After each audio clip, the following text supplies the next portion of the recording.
Hello, Reds fans. Welcome to the YNWA Transfer News Channel. Don't forget to like, comment, and subscribe for your daily latest news. Heartbreak at Anfield, a touching tribute to Diogo Jota as Liverpool face major transfer decisions. From Luis Diaz's future to Malik Fofana's price tag, here's everything you need to know. Liverpool transfer news. Arne Slot learns Malik Fofana asking price as Luis Diaz speaks out. Liverpool have already made 6 new signings this summer, and there could be plenty more incomings and outgoings before the transfer window slams shut on September 1st. Liverpool have enjoyed a busy summer so far, bringing in the likes of Florian Wirtz, Milos Kerkez, Jeremy Frimpong and Georgi Mamardashvili as Arne Slot looks to guide the Reds to another Premier League title win. There have also been a number of outgoings, with Trent Alexander-Arnold joining Real Madrid, Jarell Quansah making the move to Bayer Leverkusen, and Caoimhin Kelleher signing for Brentford. And there could be plenty more incomings and outgoings before the window slams shut on September 1st. Here, Mirror Football takes a look at all the latest transfer news and rumors from in and around Anfield. Fofana's asking price. According to a report from The Independent, Liverpool target Malik Fofana is valued at around €60 million, £51.5 million, by Lion. The report states that Liverpool, Arsenal, Chelsea, Bayern Munich, Napoli, RB Leipzig, Nottingham Forest and Fulham are all interested in the 20-year-old after he produced 17 goal contributions in 41 games last season. The report states that Lion are hopeful the price will be driven up due to the amount of interest in Fofana. The French side do need to sell as their financial problems have seen them relegated from Ligue 1. Although the club are appealing the decision. Diaz speaks out. Luis Diaz has been heavily linked with a move away from Liverpool this summer, with both Barcelona and Bayern Munich said to be interested in signing the winger. And Diaz has now spoken out about the rumors, telling Colombian broadcaster Win Sports, "It's not known yet, we're talking with the board. We're comfortable with where I am and we'll have to see." However, it has previously been reported that Liverpool do not want to sell the winger and have already rejected an approach from Bayern. Diaz scored 17 goals and provided 8 assists across all competitions last season. Zubimendi joins Arsenal. Arsenal have signed midfielder Martin Zubimendi from Real Sociedad just 1 year after he rejected the chance to join Liverpool. Zubimendi was reluctant to leave his boyhood club last year, and the 26-year-old has now revealed why he has chosen Arsenal. "This is a huge moment in my career," he told the Arsenal website. "It's the move I was looking for and one I wanted to make. As soon as you set foot here, you realize how big this club and this team are. I set my sights on Arsenal because their style of play is a good fit for me. They have shown their potential recently and the best is yet to come." Transfer News Live. Liverpool rejected Isak as Arsenal in advanced talks, UTD striker. Express Sport brings you the latest transfer news from the Premier League and beyond. Manchester United are reportedly making a move for former Everton striker Dominic Calvert-Lewin after the 28-year-old departed the Toffees at the end of last month. The Red Devils are eyeing up fresh faces this summer following an underwhelming season last time out. United have seen 2 bids for Bryan Mbeumo rejected this summer, while Arsenal appear to be well ahead in the battle to sign Sporting striker Viktor Gyökeres. The Gunners are in desperate need of firepower, with Mikel Arteta reportedly setting a deadline to get a transfer for the Sweden international over the line. Chelsea have once again been busy in the transfer market as they prepare for their Club World Cup semi-final, with 8-time Premier League champions Manchester City also rebuilding following one of their worst seasons under Pep Guardiola. Liverpool and Tottenham are also in the mix for new signings ahead of the start of the season. Arsenal's best day so far. Arsenal have had a fantastic day in their pursuit to topple Liverpool and Manchester City. The Gunners finally confirmed the signing of defensive midfielder Martin Zubimendi, and they are widely reported to be in advanced talks over a move for Viktor Gyökeres from Sporting. Gyökeres is said to have prioritized a switch to the Emirates Stadium.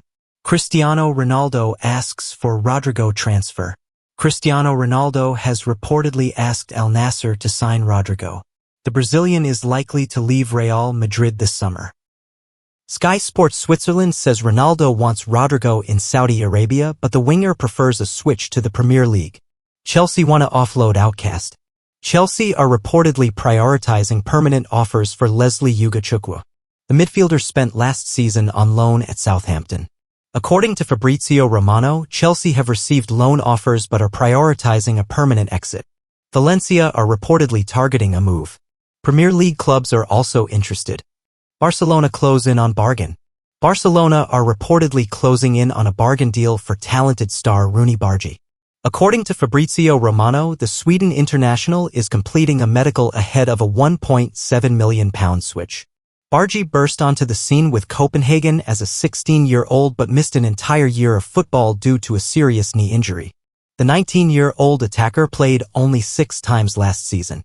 Bargi's contract had been due to expire in December. Victor Gyökeres' contract length. Victor Gyökeres has reportedly agreed a contract with Arsenal until 2030. Personal terms are not expected to be an issue according to transfer expert Fabrizio Romano. Arsenal and Sporting are currently thrashing out the finer parts of an agreement. Arteta explains why he signed Zubimendi. Arsenal boss Mikel Arteta has explained exactly why the club signed Martin Zubimendi. PlayStation controllers left outside Anfield in heartbreaking Diogo Jota tribute. Supporters continue to flock to Anfield to pay respect for the 28-year-old, who tragically passed away in northern Spain on Thursday following a road accident that also claimed the life of Jota's brother, Andre Silva. Mourners continue to flood to Anfield to pay their respects to Diogo Jota. The Liverpool forward tragically passed away on Thursday following a car crash in northern Spain that also claimed the life of his brother, Andre Silva. The siblings had been traveling back to the UK for the start of Jota's pre-season at Liverpool, which was originally planned for Monday. Given the traumatic news of the last few days, the club has reportedly decided to push that back to Tuesday. Liverpool made the immediate decision to close all club stores, museums and tours until Monday, and fly flags at half-mast after Jota's death was announced. Fans immediately made their way to Anfield following the news on Thursday with a makeshift shrine emerging outside the main stand. Tributes from Liverpool fans included shirts, scarves, cards, flowers, and even a gaming pad. That is a nod to Jota's favorite pastime, playing EA Sports FIFA video games. Now referred to as EAFC, incredibly, Jota once ranked as the #1 player on the globe in FUT Champions Weekend League in FIFA 21 when he won all 30 games over a weekend. Jota owned his own esports team, Luna Esports, and memorably celebrated the winning goal in a 4-3 victory over Tottenham Hotspur by doing a gaming pose where he sat down and mimed pressing buttons on a fake controller. It was a celebration repeated by several stars in the last few days as the global soccer community comes to terms with the death of the siblings. Kylian Mbappe and Ousmane Dembele both repeated the celebration after scoring at the Club World Cup, as did Jota's former teammate Diogo Goncalves. As tributes continue to pour in for Jota, Liverpool has opted to extend the opening hours for the Book of Condolence at Anfield. It was originally supposed to end at 1700 hours British Summer Time on Sunday but has been extended to 2000 hours British Summer Time on Tuesday. Such is the level of desire for supporters to pay tribute to the 28-year-old. As per Liverpool reporter James Pearce, such is the overwhelming show of affection for Jota that tributes now cover the entire length of the main stand and beyond, from Anfield Road to Walton Breck Road. Jota played 182 times for Liverpool, scoring 65 goals.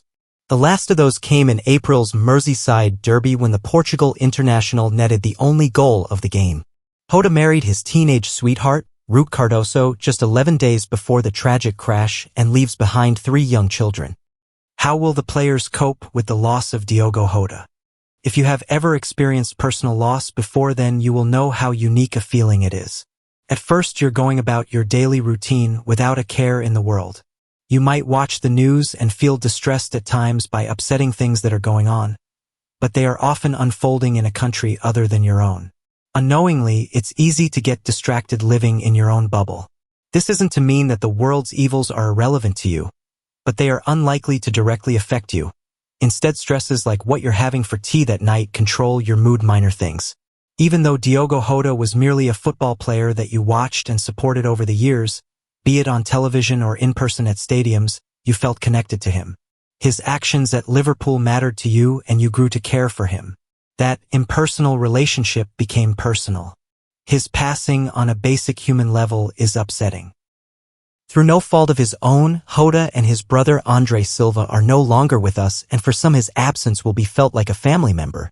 It will take time for us to get over his passing and understand that it has happened, that he is gone, and to begin to cherish the memories we had of him for his contributions to football and life itself. But with that context in mind, let's consider how the player's family, friends, and his teammates will be feeling, given they will be charged with a far more devastating reality of not seeing him ever again. Right now, JOTA's loved ones will be reeling from hearing the news, attending his vigil on Friday night and then attending a funeral on Saturday morning, both taking place in Gondomar, Portugal. Against my best wishes, I saw JOTA's parents pictured in what appeared to be local news footage, attempting to cope with what will have been the most somber day of their lives. Furthermore, ex-club captain Jordan Henderson was pictured in tears outside Anfield paying his respects, and the entire Liverpool squad was photographed making their way to the funeral venue. I won't embed those photos here, but if you feel the need to want to see them, then you will know that everyone who was able to attend did so, including Ruben Neves, who chartered a flight from the Club World Cup straight there, which just showcases how important it is for people to say goodbye. Without speculating too much, as it is irrelevant for now, the players will eventually have to begin the Premier League season on August 15th, although they'll also play Community Shield on August 10th. More pressingly, however, will be the club's pre-season campaign, which will start on Tuesday, where everyone will see each other in the same environment and the focus will start to return back to football. Arne Slot will no doubt have been racking his brain as to how he can motivate his players, given their minds are likely to be elsewhere for the foreseeable.